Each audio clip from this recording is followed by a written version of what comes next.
Praise the Lord. देवाची स्तुती असो. आज पुन्हा एक वार आपणा सर्वांसमवेत त्या पवित्र देवाच्या चरणाजवळ येण्यासाठी सुंदर संधी त्या पवित्र देवाने दिली. देवाला मान, महिमा, सन्मान, गौरव असो.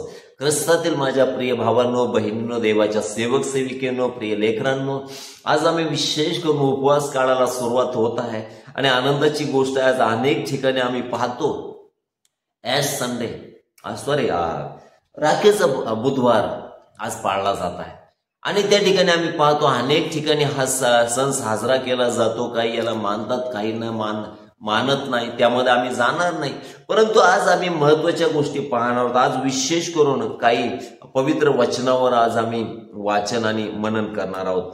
आणि म्हणून फार पूर्वी एक गोष्ट मी तुम्हाला सांगतो. फार पूर्वी एक राजा होऊन गेला आणि त्याचा राज्यकारभार अतिशय चांगला चालला होता. त्याने आपल्या राज्यामध्ये चांगल्या चांगल्या गोष्टी केल्या, आपल्या प्रजेसाठी चांगल्या गोष्टी तो करत असताना त्याची इच्छा होती आपल्या राज्यामध्ये सर्व सुख समाधान असावं, सर्व जण आनंदित असावे, कोणावर अन्याय झालेला नसावा, कोणावर अत्याचार होता कामा नये. आणि अशा माध्यमातून तो वेगवेगळ्या ठिकाणी जात असे, स्वतः भेट देत असे आणि त्या ठिकाणची परिस्थिती बदलण्याचा तो प्रयत्न करत असे.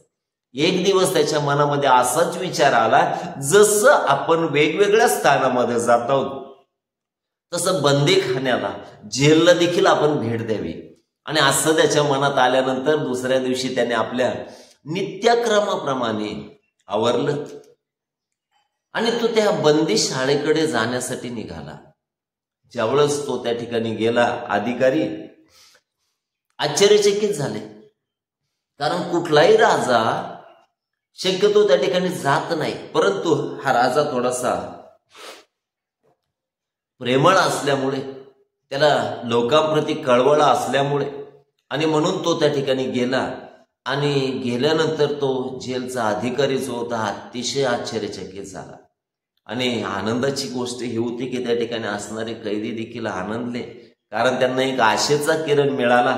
कारण जर हा राजा आमच्याकडे आलेला आहे तर आम्ही जर त्याच्याकडे क्षमा याचना केली, आम्ही जर त्याला मागितलं तर नक्कीच तो आमच्यासाठी खूप काही करू शकतो. आणि म्हणून ते म्हणायला लागले, महाराज आम्ही काही गुन्हा केला नाही, आम्ही काही केलं नाही, आम्ही विनाकारण या ठिकाणी आम्हाला टाकलेले आहोत. अशा प्रकारचा अर्जव ते राजाकडे करू लागले. आणि अशा समयामध्ये त्या ठिकाणी प्रत्येक कैदी आपलं वेगवेगळं म्हणणं त्याच्या समोर मांडत होता, वेगवेगळं मागणं तर त्याच्या समोर मांडत होता. आणि अशा परिस्थितीमध्ये राजा एकेकाचं म्हणणं त्या ठिकाणी त्या थोड्याशा समयामध्ये ऐकून घेत होता. आणि अशा प्रसंगामध्ये राजाची नजर गेली एका कोपऱ्याला. एक कैदी आपलं कामकाज चालू त्याचं होतं आणि अशा समयामध्ये तो राजाने त्याला जवळ बोलवलं आणि त्या ठिकाणी राजा समोर तो उभा असताना त्याने विचारलं, तुला काही बोलायचं नाही का, तुला काही मागायचं नाही का? तेव्हाच तो म्हटलं, नाही महाराज. राजा पुन्हा म्हटलं, तुला काही नको का? तो म्हटलं, नाही महाराज, मला काही नको. आणि त्यावर राजाने म्हटलं, तू काय केलं आहे? त्या कैद्याने महाराजांना सांगितलं, महाराज मी खून केला आहे आणि खुन्याच्या गुन्ह्याबद्दल मी या ठिकाणी शिक्षा भोगत आहे. आणि राजाने म्हटलं, मग तू तिकडं काय करत होता? महाराज मी तुमच्याकडे क्षमा याचना नाही केली, परंतु मी त्या कोपऱ्यामध्ये त्या देवाकडे माझ्या गुन्ह्याबद्दल पश्चाताप करत होतो, कारण मी चूक केलेली आहे, मी पाप केलेला आहे. कदाचित तुम्ही मला या ठिकाणी सोडू शकता, परंतु खऱ्या गुन्ह्यातून मला तो देव सोडवेल जर मी पश्चाताप केला तर. आणि म्हणून त्या ठिकाणी आम्ही पाहतो दोन प्रकारचे लोक त्या ठिकाणी होते. काहींनी क्षमायाचना केली, त्यांनी चुका केल्या आणि ते क्षमायाचना करत होते. परंतु त्या ठिकाणी आम्ही दुसऱ्या प्रसंगामध्ये त्या ठिकाणी पाहतो आणि त्या दुसऱ्या प्रसंगामध्ये आम्हाला काय पाहाव्यास मिळतं तर परिस्थिती अशी त्या ठिकाणी आम्हाला पाहाव्यास मिळते. बाकीच्यांनी अपेक्षा बाळगली की आम्ही सुटू, परंतु दुसरा जो आहे तो पश्चाताप करत होता. म्हणून ख्रिस्तामधील माझ्या प्रिय भावांनो, बहिणींनो, या कथेचा सार हा आहे. अनेकदा आम्ही पाप करतो, अनेकदा आम्ही चुका करतो आणि अशा परिस्थितीमध्ये ज्या महत्वाच्या गोष्टी आहेत त्या आम्ही विसरतो, तो म्हणजे खरा पश्चाताप. खरा पश्चाताप आतून येतो, खरा पश्चाताप अंतःकरणातून येणं गरजेचं आहे. बाह्य गोष्टी आम्ही करण्यावर भर देतो, परंतु त्या ठिकाणी जर आम्ही आंतरिक मनुष्यत्वावर लक्ष केंद्रित केलं आणि आमच्या जीवनातल्या चुकाचं अवलोकन केलं, त्याचा खरा पश्चाताप केला, तर नक्कीच जसं तो परमेश्वराने म्हटलं, तो आमचे पाप क्षमा करणार आहे. आमचे बिघडलेले संबंध त्या पवित्र देवाशी जोडले जातात आणि तो पवित्र देव ज्यावेळेस आम्हाला क्षमा करतो ना, त्यावेळेस खऱ्या रीतीने आमची मुक्ती होती ते पापातून. खऱ्या रीतीने आम्ही पोहोचलं जातो ते तारणाकडे. आणि म्हणून पश्चातापाविना पाप क्षमा नाही. तसं या उपवास काळामध्ये पश्चातापावर भर देऊया, खरा पश्चाताप करूया, जो आम्हाला देवाशी जोडेल, आमच्या पापांची क्षमा करेल. त्या राजाने बाकीच्यांना सोडलं नाही, परंतु त्या राजाने त्या कैद्याला सोडलं जो कैदी पश्चाताप करत होता. म्हणून आमच्याकडेही आमचा स्वर्गीय परमेश्वर येतो आणि जे केवळ त्याच्याकडे याचना करतात, आम्हाला सोडा, आम्ही काही केलं नाही, ते आपले पातक कधीच कबूल करत नाही, त्यांच्यावर दया कदापि होत नाही. परंतु जो त्या कैद्याप्रमाणे म्हणतो, महाराज मी पश्चाताप करत आहे, नक्कीच त्याचे संबंध परमेश्वराशी जोडले जातात आणि देव त्याच्या पापांची ज्यावेळेस क्षमा करतो ना, खरी मुक्ती त्याला त्या ठिकाणी मिळते. आणि म्हणून आजच्या दिवसामध्ये ख्रिस्तामधील माझ्या प्रिय भावांनो, बहिणींनो, देवाच्या सेवक सेविकांनो, लेकरांनो, आज विशेष करून पश्चाताप करा, जो पश्चाताप आपला देवाशी जोडेल. मागील अनेक व्हिडिओंना आपण प्रेम देत आहात, त्याबद्दल प्रभूमध्ये मी आपला आभारी आहे. आजही पण आपल्या सर्व प्रियजनांना होईल तितक्यांना हा व्हिडिओ प्लीज शेअर करा, कारण याद्वारे आपण इतरांपर्यंत देवाचं वचन घेऊन जात आहोत. ही प्रभूची सेवा आहे. आणि या माध्यमातून चॅनल सबस्क्राईब करण्यास विसरू नका. जर केला असेल तर धन्यवाद. अनेकांना शेअर करा. आपल्या चांगल्या चांगल्या कमेंटद्वारे जरूर आपल्या प्रतिक्रिया आम्हाला कळवाव्यात, जेणेकरून पुढील व्हिडिओसाठी आम्हाला ऊर्जा आणि आपलं प्रेम मिळेल. आणि म्हणून या वचनामध्ये जर आम्ही पाहिलं, गलती करासपत्र अध्याय 5 आणि त्याचे काही वचन जर आम्ही पाहिले तर असं म्हटलंय, 5 आणि 19 वचन असं म्हटलंय, देहाची कर्मे तर उघड आहे, तीही देहाची म्हणजे शरीराची कर्मे म्हणजे काम, शरीर जे काम करते ती कर्म, ती कोणती आहेत? तर त्या ठिकाणी म्हटलंय तीही जार कर्म. दुसरं म्हटलं अशुद्धपणा, कामतुरपणा, मूर्तीपूजा, चेटके, वैर, कलह, मत्सर, राग, तट, फुटी, पक्षभेद, हेवा, दारूबाजी, रंगेलपणा आणि अशा इतर गोष्टी, याविषयी मी तुम्हाला पूर्वीच जे सांगून ठेवले होते तेच आता सांगून ठेवतो की अशी कर्मे करणाऱ्यांना देवाच्या राज्याचं वतन मिळणार नाही. आणि म्हणून आम्हा प्रत्येकाच्या जीवनामध्ये जर आम्हाला कशाची गरज आहे तर ती गरज आहे आम्हाला पश्चातापाची. आणि ज्यावेळेस आम्ही पश्चाताप करतो, आमचे देवाबरोबर बिघडलेले नातेसंबंध पुनर्स्थापित केले जातात. आणि म्हणून आज विशेष करून आम्ही पाहतो, देवाशी बिघडलेले संबंध आम्ही पुनर्स्थापित करणं गरजेचं. आज अनेक जण कपाळावर राखीची खून करून, पुरुषाची खून करून राखीद्वारे मानवा तू माती आहेस आणि पाहून पुन्हा मातीत मिळशील या प्रकारे बोलतात. वेगवेगळ्या चर्चेचे वेगवेगळे नियम आम्हाला पाहावयास मिळतात. आणि म्हणून आज आम्ही देवाच्या वचनातून पाहत असताना आमच्यासाठी अतिशय महत्वाचा संदेश देवाच्या आत्म्या करूया आम्हाला या ठिकाणी मिळत आहे. आणि म्हणून आज जर आम्हाला कशाची गरज आहे तर ती गरज आहे आम्हाला पश्चातापाची. पश्चाताप आम्हाला देवाशी जोडतो. पश्चाताप आमच्या देवाबरोबर बिघडलेले नाते संबंध पुनर्स्थापित करतो. आणि म्हणून ज्यावेळेस आम्ही पश्चाताप करतो, देव आमचे जीवने आशीर्वादित केल्या वाचून राहत नाही. आणि म्हणून आजपासून आपल्याला नवीन जीवनाची सुरुवात करायची आहे. आत्ताचा समय जो आहे प्रायचित काळ आहे. पश्चाताप यामध्ये अपेक्षित आहे. या दिवसामध्ये उपवासाचा काळ प्रत्येक व्यक्तीच्या जीवनातील महत्वपूर्ण आहे. आणि म्हणून पापमय जीवनाचा त्याग करून चांगलं जीवन जगावं याचा संकल्प या उपवास काळामध्ये आम्ही करणं गरजेचं आहे. आजच्या दिवशी आपल्या कपाळाला राख लावली जाते. ही राख आपल्याला आपल्या वाईट कृत्यांची आठवण करून देते. या राखेद्वारे आपल्याला आव्हान केले जाते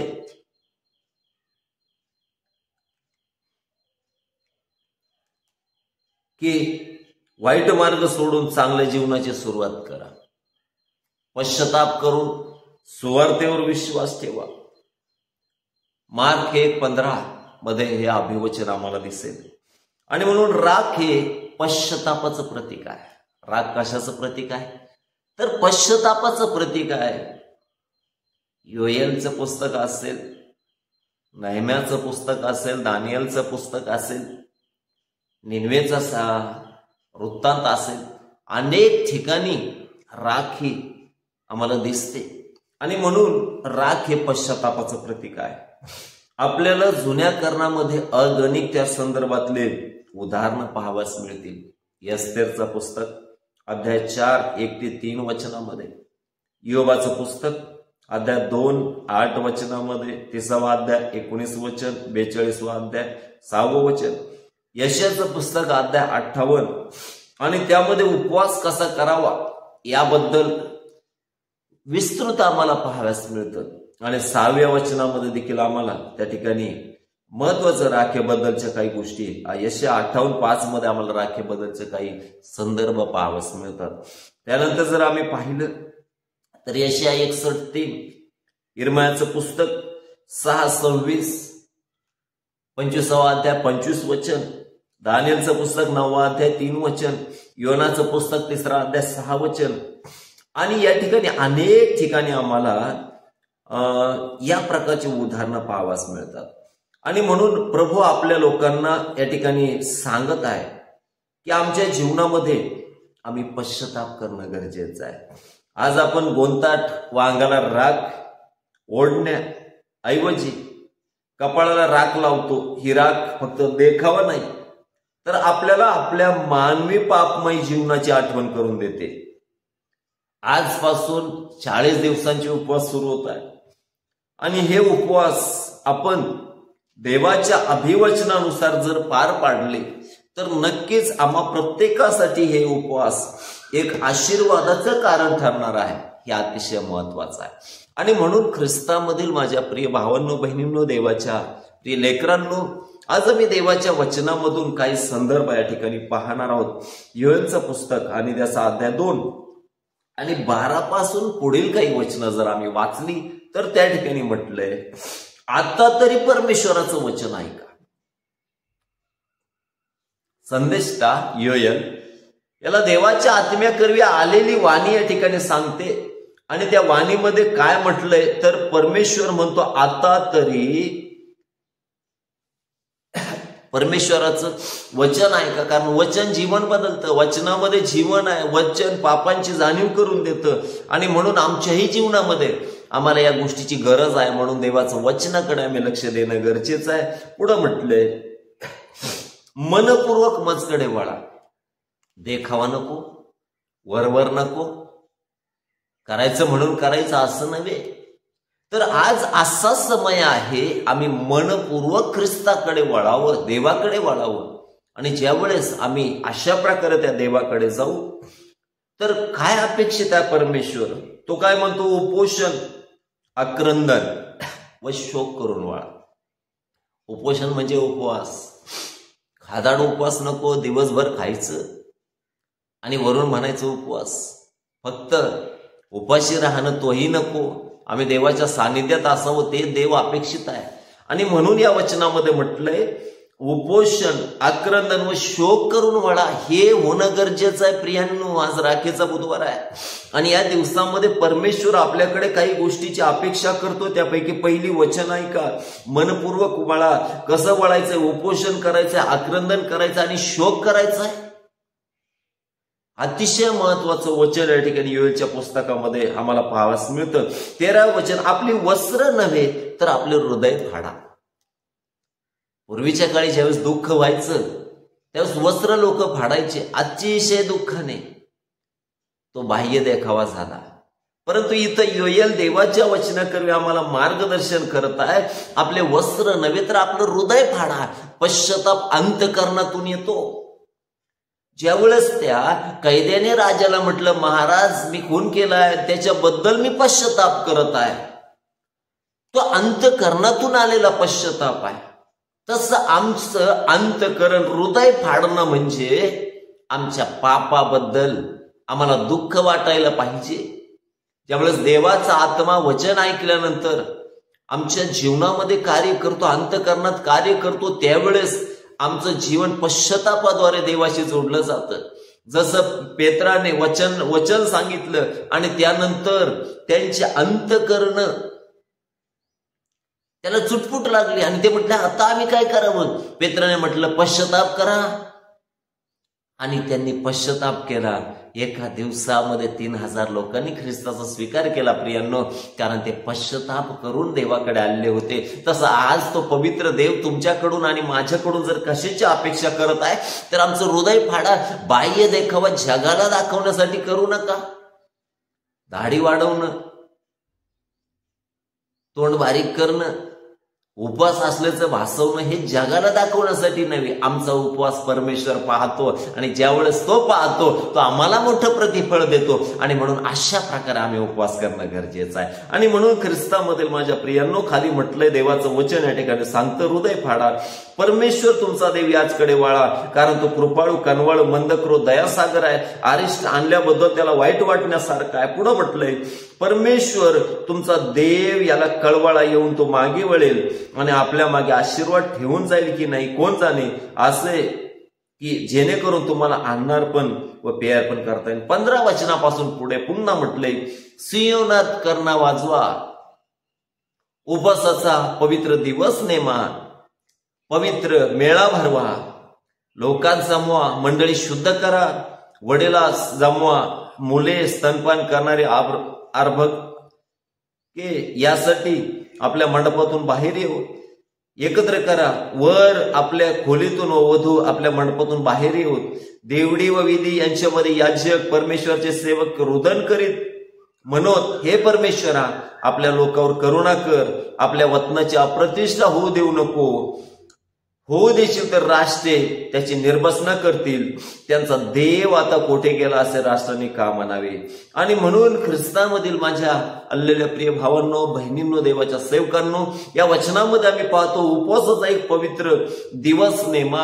आज जर उपवास सुरू आहे तर आमच्या जीवनामध्ये प्रियांना आमचा उपवास देवाला आवडणारा असावा. तो केवळ एक परंपरा म्हणून नव्हे, तो केवळ देखावा म्हणून नव्हे, तर त्या ठिकाणी देवाच्या इच्छेने आमचा उपवास असावा. पवित्र शास्त्रामध्ये इस्रायल लोकांनी उपवास केले. अनेक ठिकाणी आम्ही संदर्भ पाहू शकतो. जर आम्ही पाहिलं तर प्रभू येशूंनी 40 दिवस उपवास आणि प्रार्थना केल्या आणि त्याचा परिणाम हा झाला प्रियांनो, सैतानावर मोठा विजय त्या ठिकाणी त्या देवाने त्याला दिला, कारण तो हल्लेलुया उपवास आणि प्रार्थना त्याने केली. तसं आमच्याही जीवनामध्ये जर आम्ही या उपवास काळामध्ये आहोत आणि 40 दिवसामध्ये आम्ही उपवास करणार आहोत, चाहे जे काही आपला आत्मा लीड करेल त्यानुसार, तर नक्कीच जसं सैतानावर प्रभू येशूला देवाने विजय दिला, त्यानुसार आमच्याही उपवासाचा परिणाम हा व्हावा की त्या सैतानावर परमेश्वर आम्हाला मोठा विजय द्यावा. आणि म्हणून दुसरा जर आम्ही उपवास पाहिला तर एलियाने उपवास केले आणि त्याच्या उपवासाचाही वृत्तांत आम्हाला पवित्र शास्त्रामध्ये पाहावयास मिळतो. मोशेने उपवास केले आणि त्या 40 दिवसामध्ये आलेल्या परमेश्वराने त्याला दर्शन दिलं आणि निवास मंडपाचे नमुने दिले, स्वर्गीय गोष्टी दाखवल्या, 10 आज्ञा दिल्या, त्या पाट्यातून खाली घेऊन आला आणि अनेक गोष्टी आम्हाला त्या ठिकाणी उपवासाच्या पाठीमागच्या दिसतात आणि त्याचं जीवन परमेश्वराने ब्लेस केलं. महत्वाचं म्हणजे मोशेच्या चेहऱ्यातून प्रकाश किरण बाहेर पडत होते, कारण तो अभिषेक त्याच्या जीवनामध्ये होता, देवाला त्याने पाहिलं. तसं या 40 दिवसामध्ये आम्हाला त्या परमेश्वराचं हालेलुया विशेष दर्शन व्हावं, आम्ही अपेक्षा बाळगणं गरजेचं. जे जे ख्रिस्ताला भेटले ना, त्यांचे जीवन बदलले गेले प्रियांनो. आणि म्हणून देवाच्या वचनामध्ये आम्ही पाहतो तो शौलाला ख्रिस्ताचं दर्शन झालं आणि तो पौल झाला.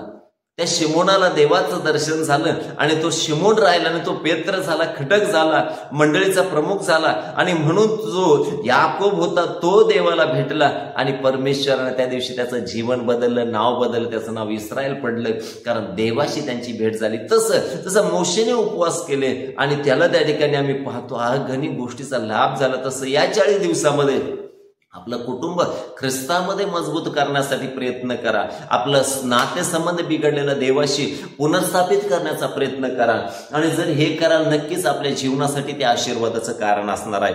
आणि म्हणून या ठिकाणी योएलचा जो महत्वाचा संदेश आहे की वस्त्र नव्हे तर आपलं हृदय फाडा. पश्चाताप अंतःकरणातून येतो. ज्यावेळेस आम्ही पाहतो तो उधळा पुत्र पळत आला आणि आपल्या गळ्यामध्ये पडला, त्याच्या अगोदर त्याला जाणीव झाली मी पाप केला. तो म्हणतो बाबा मी तुमच्या विरुद्ध आणि स्वर्गाविरुद्ध पाप केलं.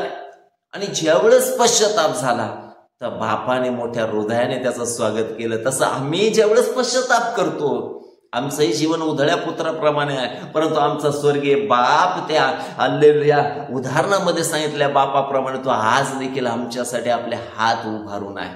आज देखील त्याच्या वधस्तंभाकडे पहा. त्याने तुमच्यासाठी आणि माझ्यासाठी जेही केलं आहे त्या माध्यमातून तो आजही आमची वाट पाहत आहे आणि त्याचे बाहू आम्हाला कवेमध्ये घेण्यासाठी त्याने पसरलेले आहे. आणि म्हणून या दिवसामध्ये आम्ही आमचं हृदय फाडणं गरजेचं आहे. दुसरी गोष्ट जर आम्ही पाहिली तर पवित्र शास्त्रामध्ये करींच्या पुस्तकामध्ये अध्याय 5 आणि 20 याचे काही वचनं यावेळेस आम्ही पाहणार आहोत जे आजच्या शास्त्र भागासाठी महत्वाचे आहेत. आणि म्हणून पहिले करींत आणि 5 आणि त्याचं 20 वचन यावेळेस मी वाचतो. त्या ठिकाणी असं म्हटलंय, म्हणून देव आम्हाकडून विनवित असल्यासारखा आम्ही ख्रिस्ताच्या वतीने वकिली करतो. देवाबरोबर समेट केलेले असे तुम्ही व्हा अशी आम्ही ख्रिस्ताच्या वतीने विनंती करतो. ज्याला पाप ठाऊक नव्हते त्याने तुमच्या आमच्या करता पाप असे केले यासाठी की आपण त्याच्या ठाई देवाचे नीतिमत्व असे व्हावे. आणि म्हणून या ठिकाणी प्रेषित पौल विनंती करत आहे की देवाबरोबर समेट केलेले असे तुम्ही व्हा. जोपर्यंत पाप जीवनात आहे देव आमच्यापासून दूर राहील, परंतु ज्या दिवशी पश्चाताप होईल ना तो परमेश्वर आलेला स्वर्गात नव्हे तर आपल्या अंतःकरणामध्ये येऊन राहील. कारण तो म्हणतो पहा मी दाराशी उभा आहे आणि दार ठोकत आहे. किती दिवस त्याला दाराच्या बाहेर उभं करणार? जोपर्यंत पाप आहे तो आत येत नाही, परंतु ज्यावेळेस पाप जाईल आणि ख्रिस्त या अंतःकरणात येईल तुमच्या आणि माझ्या, तो दिवस आमचं जीवन बदलणारा असेल. तो दिवस आमच्यासाठी आशीर्वादाचा कारण असेल. तो दिवस आम्हाला विशेष करून देवाच्या जोडणारा असेल. आणि जिथं ख्रिस्त जातो तिथं आनंद येतो, जिथं ख्रिस्त जातो तिथं आरोग्य येतं, जिथं ख्रिस्त जातो तिथं शांती येते आणि जिथं ख्रिस्त जातो असंख्य अभिवचनाची परिपूर्ती आमच्या जीवनात येते. आणि म्हणून आज तो ख्रिस्त बाहेर उभं न करता त्याला आपल्या अंतःकरणात घ्या, याद्वारे की आम्ही खरा पश्चाताप करा. म्हणून प्रेषित पौल इथं मार्गदर्शन करतो, समेट करा देवाबरोबर. पुढे जर आम्ही पाहिलं 6वा अध्याय आणि त्याचे काही वचनं जर पाहिले 14 पासून पुढे तर खूप सुंदर वचनं त्या ठिकाणी आम्हाला आहे. खाली म्हटलंय 14 पासून पुढील वचनं मी तुम्हाला वाचून दाखवतो. त्या ठिकाणी अशा प्रकारे म्हटलंय, तुम्ही विश्वास न ठेवणाऱ्याबरोबर संबंध जोडून विजोड होऊ नका. कारण नीतिमान व स्वैराचार, नीती व स्वैराचार यांची भागी कशी होणार? उजेड व अंधाऱ्यांचा मिलाप कसा होणार? ख्रिस्ताची बलियाराशी एक वाक्यता कशी होणार? विश्वास ठेवणारा व विश्वास न ठेवणारा हे वाटेकरी कसे होणार? देवाच्या मंदिराचा मूर्तीबरोबर मेळ कसा बसणार? आपण तर जिवंत देवाचे मंदिर आहोत. देवाने असे म्हटले आहे की मी त्यांच्यामध्ये वास करील, मी त्यांचा देव होईल व ते माझे लोक होतील. पुढे म्हटलंय, म्हणून त्यांच्यापासून निघा, वेगळे व्हा असे प्रभू म्हणतो. आणि जे अशुद्ध त्याला शिवू नका, म्हणजे मी तुम्हाला स्वीकारीन आणि मी तुम्हाला पिता असं होईल आणि तुम्ही मला पुत्र व कन्या अशी व्हाल, असे सर्व समर्थ प्रभू म्हणतो. आणि म्हणून या अभिवचनामध्ये अनेक गोष्टीचं मार्गदर्शन त्या पवित्र देवाने आम्हाला केलेलं आहे. त्याच प्रकारे मत्तई शुभवार्ता 6:1-6 या अभिवचनामध्ये जर आम्ही पाहिलं तर खूप सुंदर महत्वपूर्ण मार्गदर्शन आम्हाला पाहावयास मिळतं. काय आहे त्या ठिकाणी म्हटलंय, माणसांनी पाहावे या हेतूने तुम्ही आपले धर्माचरण त्यांच्या समोर न करण्याविषयी जपा. अनेकदा आम्ही देखाव्यासाठी करतो, परंतु प्रभू म्हणतो की माणसांनी पाहावे ह्या हेतूने आपले धर्माचरण त्यांच्या समोर न करण्याविषयी जपा. पुढे म्हटले, केले तर तुमच्या स्वर्गातील पित्याजवळ तुम्हाला प्रतिफळ नाही. जर असं आम्ही जर केलं तर काय तो स्वर्गातील पिता आम्हाला प्रतिफळ देईल का? नाही देणार. आणि म्हणून पुढे म्हटलंय, यास्तव तू जेव्हा जेव्हा दानधर्म करतोस तेव्हा तेव्हा लोकांनी आपला गौरव करावा म्हणून ढोंगी जसे सभास्थानात तो रस्त्यात आपणा पुढे शिंग वाजवतात तसे करू नका. मी तुम्हाला खचित सांगतो की ते आपले प्रतिफळ भरून पावले आहेत. म्हणून अनेक लोक, ख्रिस्ती समाजातील अनेक लोक या दिवसामध्ये दानधर्म करतात. चांगली गोष्ट आहे, आनंदाची गोष्ट आहे, परंतु हे देखावा म्हणून करू नका. जर केलं तर त्याचं आम्हाला प्रतिफळ नाही. खाली म्हटलंय, तू तर दानधर्म करतोस तेव्हा तुझा उजवा हात काय करतो हे तुझ्या डाव्या हाताला कळू नये. अशा हेतूने की तुझा दानधर्म गुप्त असावा, म्हणजे स्वर्गातील पिता तुला त्याचे प्रतिफळ देईन. खूप काही गोष्टी प्रियाने या अभिवचनामध्ये सांगितलेल्या आम्हाला पाहावयास मिळतात. तसंच जेव्हा जेव्हा तुम्ही प्रार्थना करता तेव्हा ढोंग्यासारखा असू नका. अनेकांना या प्रकारच्या गोष्टी करायला आवडतात, त्यांना स्वतःचं प्रदर्शन करायला आवडतं, परंतु अभिवचनानुसार तू तर जेव्हा जेव्हा प्रार्थना करतोस तेव्हा आपल्या खोलीत जा. प्रदर्शन नको, देवाला दाखवण्यासाठी करा. ज्यावेळेस देव अंतःकरण पाहिजे तो आशीर्वादित करील. आणि म्हणून ढोंग्यासारखा, कारण लोकांनी आपणास पाहावे म्हणून सभास्थानात व चव्हाट्यावर उभे राहून प्रार्थना करणे त्यास आवडते. मी तुम्हाला सांगतो की ते आपले प्रतिफळ भरून पावले आहेत. तू तर जेव्हा जेव्हा प्रार्थना करतोस तेव्हा तेव्हा आपल्या खोलीत जा, दार लावून घेऊन आपल्या गुप्तवासी पित्याशी प्रार्थना कर, म्हणजे तुझा गुप्तदर्शी पिता तुला त्याचे प्रतिफळ देईल. तुम्ही प्रार्थना करता तेव्हा परराष्ट्रीयासारखी व्यर्थ बडबड करू नका, कारण पुष्कळ बोललो म्हणजे आपले मागणे मान्य होईल असे त्यांना वाटते. तुम्ही त्यांच्यासारखे होऊ नका, कारण तुमच्या गरजा काय आहेत ते तुमच्या स्वर्गीय पिता तुमच्या त्याच्यापाशी मागण्या अगोदर जाणून आहे. आणि म्हणून ख्रिस्तातील माझ्या प्रिय भावांनो बहिणींनो, देखावा नको, खरं धर्माचरण जे देवाला आवडणार आहे. आणि उपवास, म्हणजे वास म्हणजे वरच्याच्या सहवासात अधिक वेळ घालणं, त्याला उपवास म्हटलंय. म्हणून केवळ या दिवसामध्ये उपाशीच राहू नका, तर आपले बिघडलेले नातेसंबंध देवाबरोबर पुनर्स्थापित करा. आजचा सण सर्वांसाठी आशीर्वादाचं कारण असो. या उपवास काळामध्ये पवित्र जीवन जगा, मंडळांसाठी प्रार्थना करा, सेवकांसाठी प्रार्थना करा, आपल्या कुटुंबियासाठी प्रार्थना करा, आपल्या लेकरा बाळांच्या भवितव्यासाठी प्रार्थना करा. जगामध्ये पाप वाढत आहे त्याच्यासाठी प्रार्थना करा की देवाने कार्य करावं, अनेकच जण तारले जावेत. त्याच प्रकारे मंडळ्या छळातून जात आहेत त्यासाठी प्रार्थना करा की देवाने आलेल्या मंडळांना कृपा अनुग्रह पुरव. सेवकांच्या कुटुंबासाठी विशेष प्रार्थना या दिवसामध्ये करा. जसं मागच्या व्हिडिओमध्ये मी सांगितलं, सेवकांना आपल्या प्रार्थनेची गरज आहे. वारंवार त्या ठिकाणी चुकीच्या गोष्टी बोलणारे लोक, ख्रिस्ती समाज झालं, देवाचे विश्वासणारे झालं, सेवक झाले, मंडळ्या झाले, यांच्या विरुद्ध बोलत असतात आणि देवाने त्यांचा ताबा घ्यावा. आमच्या प्रार्थना या 40 दिवसामध्ये परिस्थिती बदलतील आणि देवाचं मोठं कार्य आम्हाला या ठिकाणी पाहावयास मिळेल. माझ्यासाठी, माझ्या कुटुंबासाठी देखील आपल्या प्रार्थनेमध्ये आठवण असावी. देवबाप सर्वांना आजच्या अभिवचनातून आशीर्वादित करो. आज उपवास करत आहात तर नक्कीच आपल्या जीवनाचं अवलोकन करा. देवबाप तुम्हाला पश्चातापी अंतःकरण देऊ आणि आजचा दिवस आपणा सर्वांसाठी आशीर्वादाचं कारण ठरवू. हा व्हिडिओ अनेकांना शेअर करा. ही सेवा आहे, अनेकापर्यंत सत्यवचन ज्यावेळेस तुम्ही घेऊन जाता तुमच्या जीवनामध्ये प्रभूचे आशीर्वाद येतात. चॅनल सबस्क्राईब केलं नसेल पुन्हा एकदा सांगतो, सबस्क्राईब करा, आपल्या प्रियजनांना पाठवा. देवबाप सर्वांना आशीर्वादित करो. ख्रिस्तामध्ये सर्वांना प्रेज लॉर्ड, सलाम, जय ख्रिस्त. देवबाप सर्वांना आशीर्वादित करो. आमेन.